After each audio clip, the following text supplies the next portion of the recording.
What to do with pieces you collect for upgrading school? The most popular question asked. Wonder combo. Hello and welcome to another video. In this video we're going to be covering some questions about customizations, buildings. This video will be like a FAQ, like a Q&A, questions and answers. In this video I will try to answer questions I have collected from many different players, and so we will start off with the most simple question. Can I play this game solo? Yes, you can, but unless you join an alliance, you're gonna be losing a lot of rewards. When you join an alliance, you get a treasure hunt in which you will get a lot of rewards, especially if you're a new player. You're gonna get materials and puzzle pieces for your school, minoan tower, gold, food, research points, many more. Second thing is Alliance City, which will give you research points from bandit chase, gears, and many different goods. You can play this game solo, but you might consider joining an alliance anyway, or creating your own, but I would not suggest staying there alone, because the most of rewards in the treasure hunt come from these chests here, and these chests, they change depending on how many encounters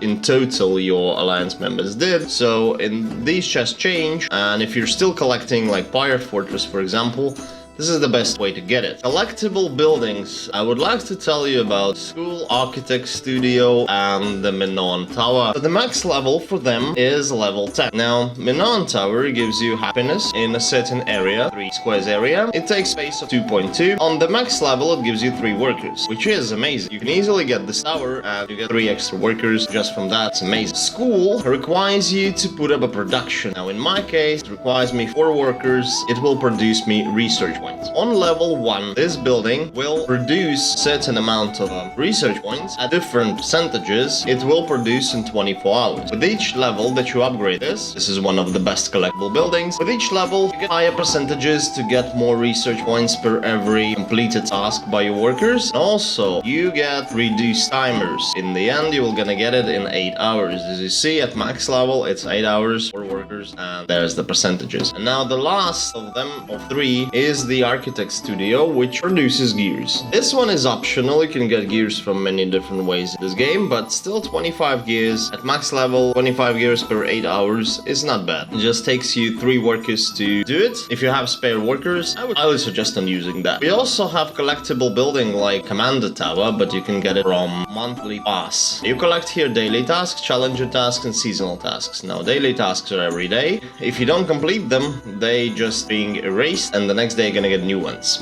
Challenger and seasonal tasks are not the case. They stay for longer time, even if you don't complete them in the first day. When you complete the tasks, you get certain points, and these points you use here in the scale to get reward. Now, these pieces here give you Commander Tower pieces. Getting your gold ticket is optional. You can still collect the Commander Tower even without it, but it's just gonna be slower. Here, as you can see, the Commander's Tower, you give it 3 workers. I got it now on level 3, 23 hours and 40 minutes, and it will produce me one of the mercenary commanders or barrack refill, but random. With each level, the chance for getting the mercenary commander gets higher and barrack refill gets lower. Also, as you can see, with each level, with some certain levels, you will need more workers to do it, but the time they do it will be reduced. So it's not that bad. Just depends on your playstyle. To produce, it also uses your 24 standard infantry troops, so you would need to refill your barrack after you put up a production here. These are the commanders that you can get from it. I would not say that it's very useful. No, it's not. But still, if you have spare workers, there is a point of using that one. We can move on to customization buildings. You can have many varieties of those from many different events. Also, this monthly pass allows you to fill up these collections from time to time. It gives you chests with as a reward with the customizations you might have missed in the previous events. Here you can see had a Halloween event 2021, Winter event 2021, Hercules event 2022, and etc, etc, etc. So basically a lot of different buildings inside, which give you many different boosts. Some of them, like for example this one, gives you more gold, production. These just increase more happiness from the culture sites. This one gives you higher food production percentage, so on and so on, and some of them give you research points and stuff. All of these event buildings are kind of same.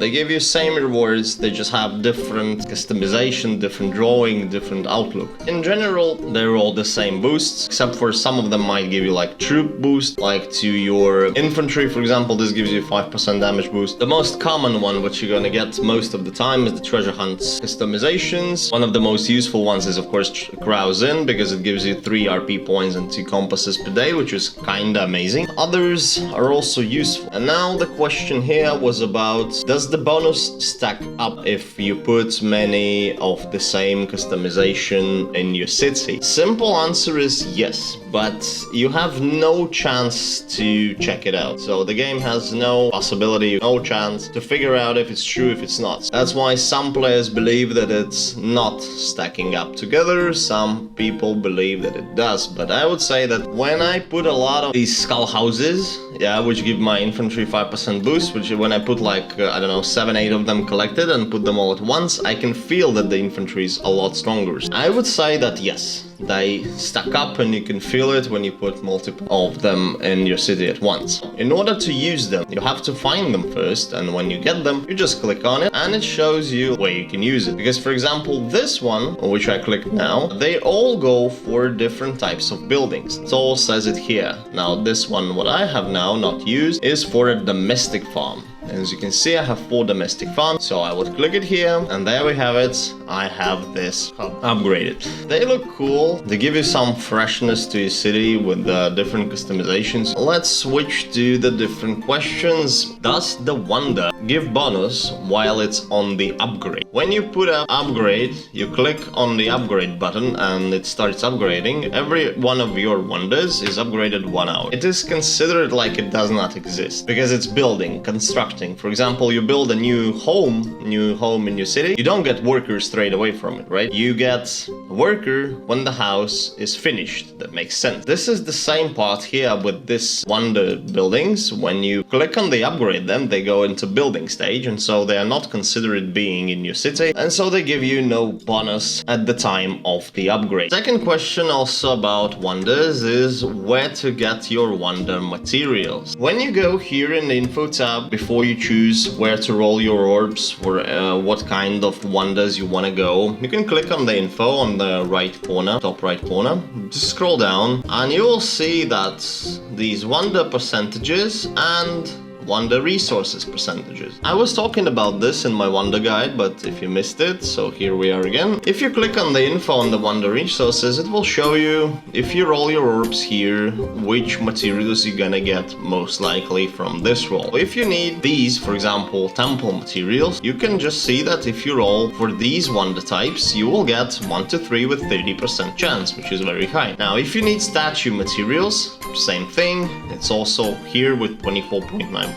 Counting on get something that is lower percent, I would not, because 10% you're not gonna be very lucky most of the time to get that. But here you can check where you get and what you get about wonder materials. This is how you get them. So you spend orbs, and when you don't get a blueprint, you get wonder materials, and so this is the case. Wonders of the Great Empires, they will give you fortress materials at 25% chance, the highest chance here. You would not want to roll here for statue, for example, because it's only 10% and you will less likely get it. No point in that, but you can see what drop chances are and what do you get from rolling certain wonder type with your orbs. So you see, when you go wonder stories and myth, the top one here is this one, which is a palace material. Wonder the blueprint drop chance. The question is about the percentages which the drop shows here. When you roll for example, now is the promotion of Abu Symbol. If I roll my orbs and instead of Abu Symbol I get any other legendary wonder on Abu Symbol's promotion week, then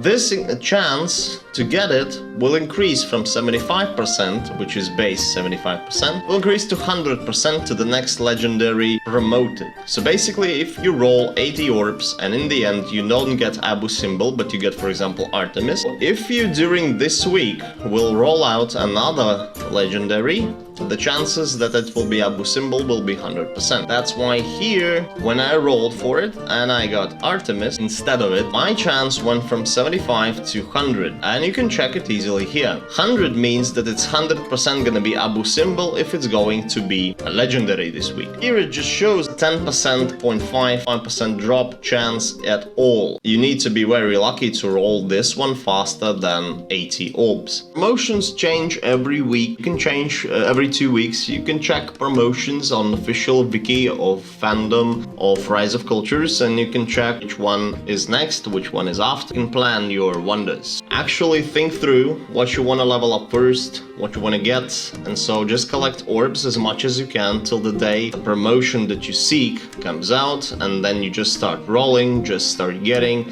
and start upgrading what you prefer to be. First, if you click Info tab, if you have again questions about the dropping, there is the sentence, the blue post, which you might have missed, which says if you draw a wonder that has not been promoted, the next wonder you draw from the same rarity is guaranteed to be the one of the promoted wonders. One more question about wonders was about Chitzen Itza. Question about Chitzen Itza was, does it gives boost to all of the archers or just the Mayan Archers it provides? You can clearly see here in the bonuses tab, if you click on the info, that it boosts the critical hit chance of all of your ranged units, which in my case is by 49%. All of your ranged units. And you only have archers and Mayan Archers if you use Chitzen Itza, so yes.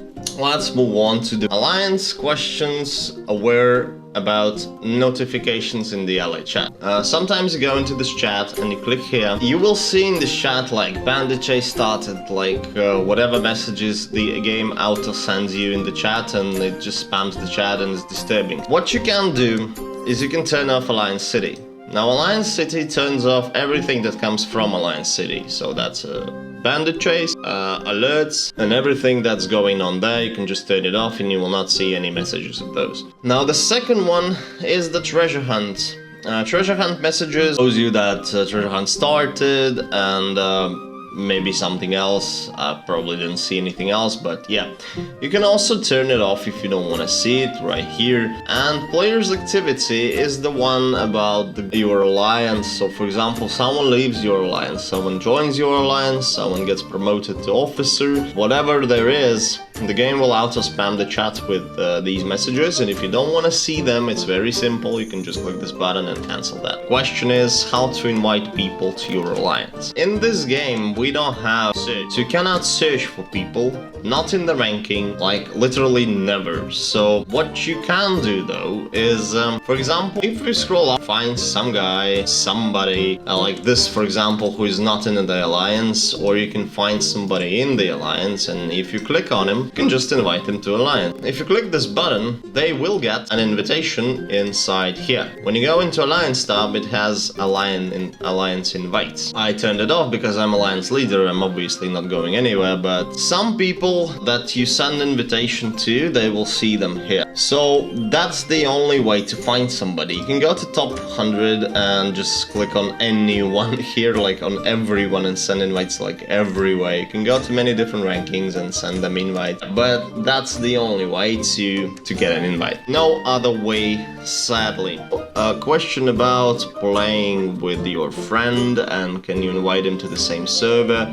Can you invite him to the same alliance? When you're not in the alliance, you can easily find alliance through Find Alliance tab, which is located in the alliance, and you can find your friend there if you're on the same server. But if you're in the alliance, you can only check for your friend via top 100 players or the closest players in your rankings, because we have no search system in this game so far, sadly. Now about the servers, if you play on whatever server, this game has no option to invite somebody to your server to play, so it's just based on luck. When the person will register, he will be transferred to either AM1, either EU1, so American first server or European first server. That's all. So basically there is no choice, we cannot choose the server. Why I did not mention EU2? Because European second server was closed in about maybe half a year ago, maybe a little more, for new registrations. I play on European 2, and we don't get new people here. I wouldn't say that the server is dying, but we would be happy to see fresh faces, fresh people around, somebody fresh developing their culture. It is impossible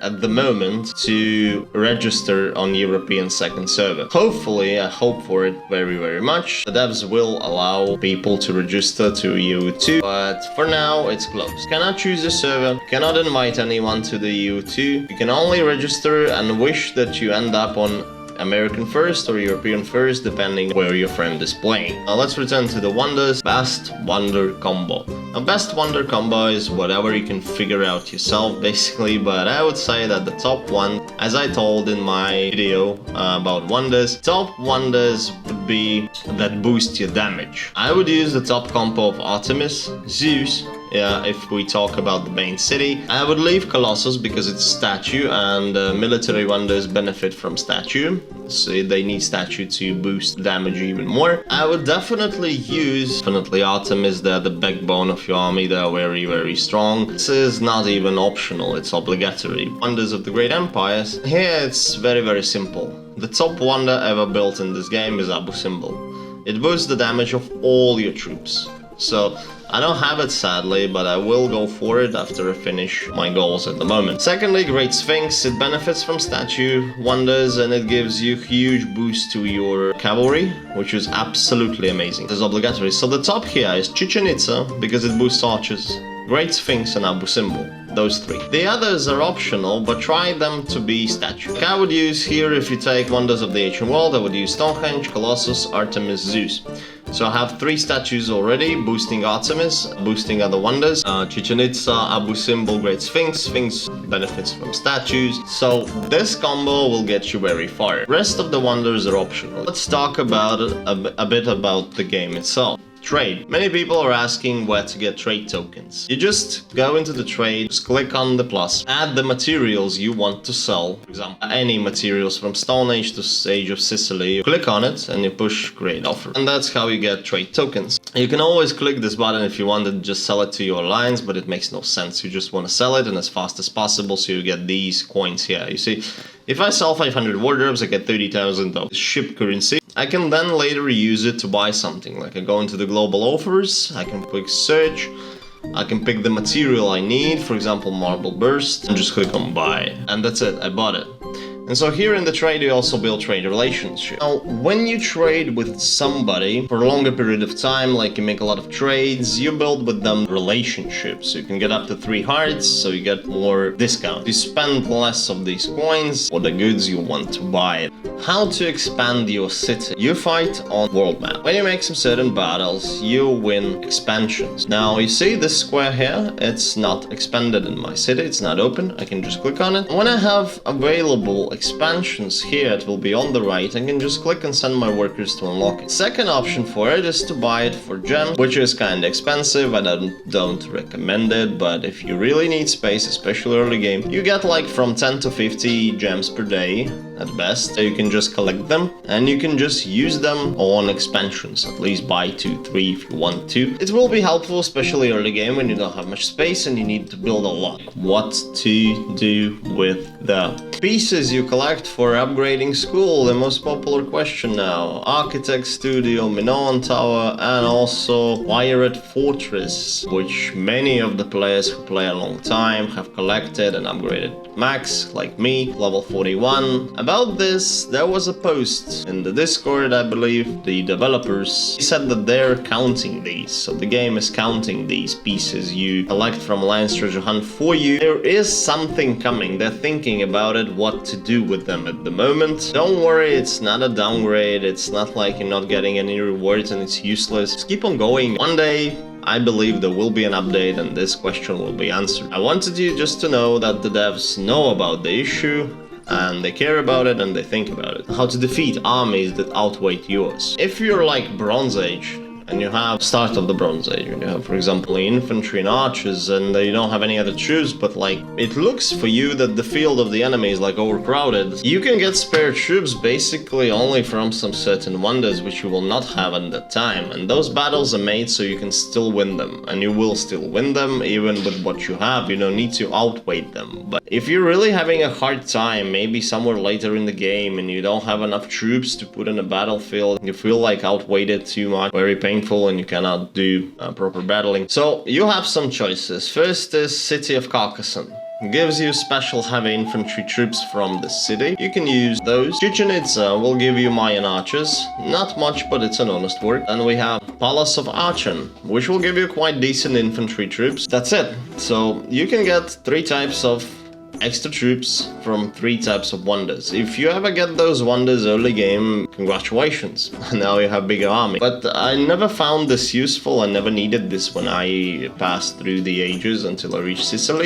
If it helps you, try to get the wonders. If not, just push on with the battles, they're really easy to do. Question about what can you do to make your army stronger. First of all, you can of course advance here. If you're already advanced, you're just asking what to do. As we talked at the start, you can get customizations. You can get yourself some certain military wonders like abo symbols, Sphinx, a statue of Zeus. You can boost your military quite high. There is no way to improve them even more. Best would be to build up the wonders. About the event, we'll talk about an event.